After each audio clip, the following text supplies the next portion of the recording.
everyone, Dr. Ashley back this week, and this week's topic of conversation is going to be posture. So, first off, what really is posture? Posture is the way that we hold our bodies. We have two different kinds. The first, dynamic, how we're kind of holding ourselves as we're moving about on a daily basis, when we're playing sports, when we're performing, and things of that sort. This second type of posture is static posture. So the posture that you see when people are standing still, sitting, or even sleeping. Now, I want you to think to yourself a little bit. What do you know about posture, or what have you been led to believe about posture over the years? I'm sure what I'm about to tell you is going to surprise you a little bit. But before I do that, make sure you hit the subscribe button below, and if you're enjoying our content, share our channel with your friends. Now, at one point or another, I'm sure that you've seen this photo. This photo has been posted in doctor's office, physical therapy offices, chiropractor offices for many decades. It shows this perfect line that kind of goes through your ear, shoulder, hip, and foot, indicating perfect posture. But what if I were to tell you that there really is no such thing, and that perfect posture has just been an idea that we've learned over the years? As a physical therapist, I sure do my fair share of evaluating the way people walk, talk, sit, and move, right? So one thing that I always have to think about is, how is this person's posture related to what's going on in their current situation? However, I can tell you there are times people walk into my clinic with impeccable posture. They sit up tall, shoulders back, kind of nice in a straight line. They basically indicate what perfect posture should be. However, they're in significant discomfort. Now, on the other hand, there are times where I see people slouching and that type of thing, and they do also have discomfort. So what about this notion that perfect posture is supposed to help alleviate and not let you have discomfort over time? I think we need to reevaluate that just a little bit. The notion that posture helps prevent any type of pain, kind of sitting up tall, lifting with a neutral spine, those types of things are starting to be refuted by research. Can you believe that? Believe it or not, we haven't really seen any correlation between posture and pain out there in the literature. It's something that we have kind of thought up over time, that keeping muscles healthy, keeping in this big, tall posture, they're going to help resolve symptoms. However, not always.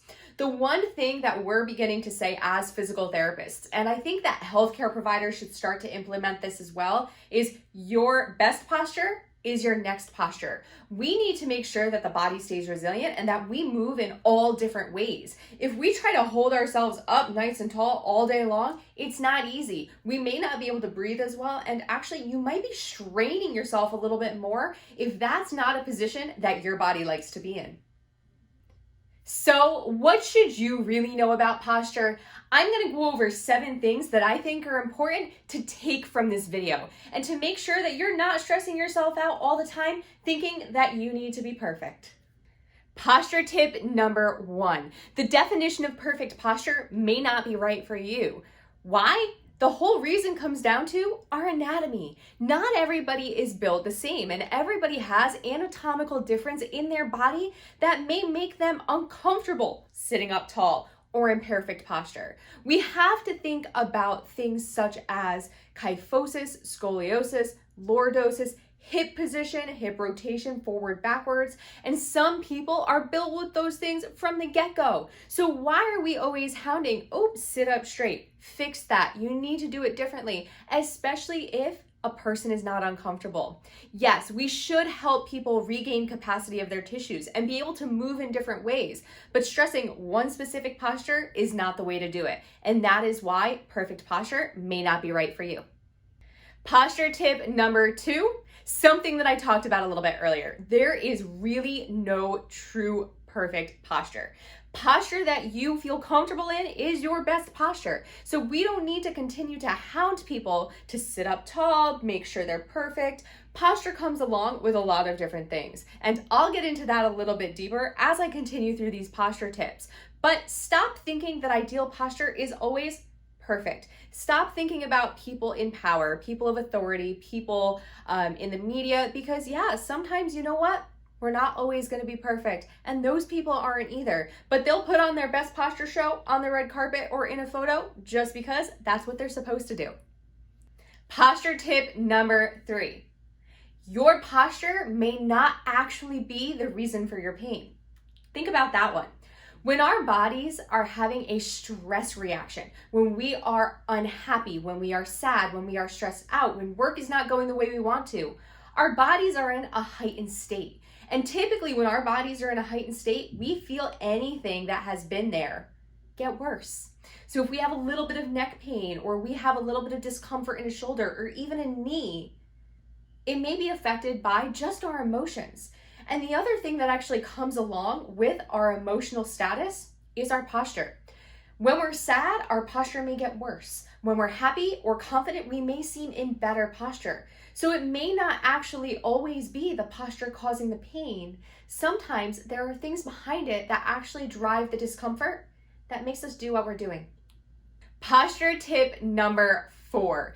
Believe it or not, the way that we sit and the way that we stand affects our breathing. And if we try to sit with super perfect posture, sometimes it actually doesn't let us breathe as well. Say we're sick, say we're uncomfortable, or say something like we're just having a really bad day, bad cough, or even in the midst of a panic attack, and you're realizing, oh, I need to sit up tall. Well, don't do that. Actually, try to go ahead and just relax yourself. Take a big deep breath through your belly, because if you go ahead and try to sit up tall, you can't nearly get as big of a breath. So think about that a little bit. Maybe a little bit odd to throw this into posture tips, but I thought it was worth it. Posture tip number 5. Sitting isn't dangerous. Well, have you been told that before? That sitting's dangerous? I think so. Have you ever heard that you really should be moving every 20 minutes and get up and not sit for prolonged periods of time? Well, it's not necessarily sitting that is the enemy. It's the not moving part. We can sit as long as we want, but the big thing I say to people is readjust frequently. Try to stand up a little bit. Try to do some other tasks as you're sitting. If you just sit and do nothing for a long period of time, yes, obviously it can be detrimental to our body because we become deconditioned and we don't move our bodies in ways that we need to. If you're sitting at work, shift from time to time. Shift from one side to the next. Rotate your upper body. Rotate your neck. Do different movements to keep yourself going as you're working. The biggest thing is that people have been led to believe that sitting with bad posture is horrible for you. But actually, as I've already said, your best posture is your next posture. So as you're sitting, just move your postures around. Dance in your seat, do some things like that, and like I said, get up from time to time just to simply keep your cardiovascular system kicking and your muscles working. Posture tip number 6, move your spine. So we've been taught perfect posture, sitting up tall, shoulders back, shoulder blades tucked, and making sure that we are nice and tall, confident looking, right?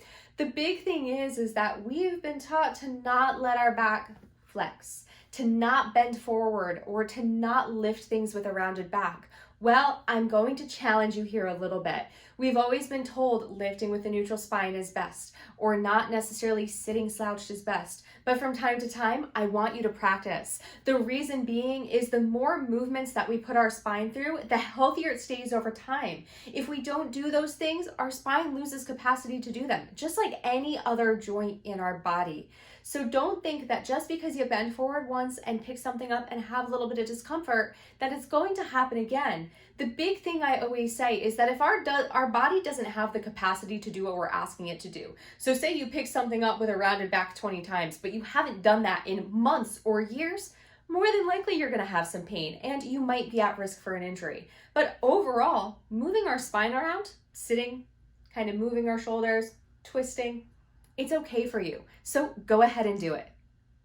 And last but not least, posture tip number 7. Get this idea of perfect posture out of your head. Having perfect posture or improving your posture may not be the fix that you need in order to get rid of the discomfort you're having. Most of the time, we need the body to move in the ways that it hasn't in a very long time. So say, yes, you sit slouched and you have some pain, we may want you to go backwards. Or say you're sitting up with perfect posture all so often and you have discomfort, I'm gonna make you sit with poor posture from time to time. Perfect posture is not a one-stop shop. It's not for everybody because everybody's ailment is not necessarily related to that tissue that actually has to do with perfect posture. We need to think about that a little bit more, and we need to stop ingraining this idea in people's brains that it's the one thing that you need to work on in order to prevent any type of ailment from ever happening. Remember, stress plays a part in any type of discomfort we have. Our body's ability to do what we're asking it to do plays an even bigger part. If you're a weekend warrior or a skier or anybody of that sort who goes out and does your sport only a few times a year and then sits for a while and gets back into it, it's likely you're going to be uncomfortable, and it's likely that you're going to have some discomfort as you get back into it. So think about that a little bit. I want to stop the negative thought processes regarding posture and pain because posture and pain don't always correlate. So do me a favor, start moving a little bit more. Don't always think about perfect posture. And as always, if you have any questions about what I talked about today, don't hesitate to put them in the comments section below.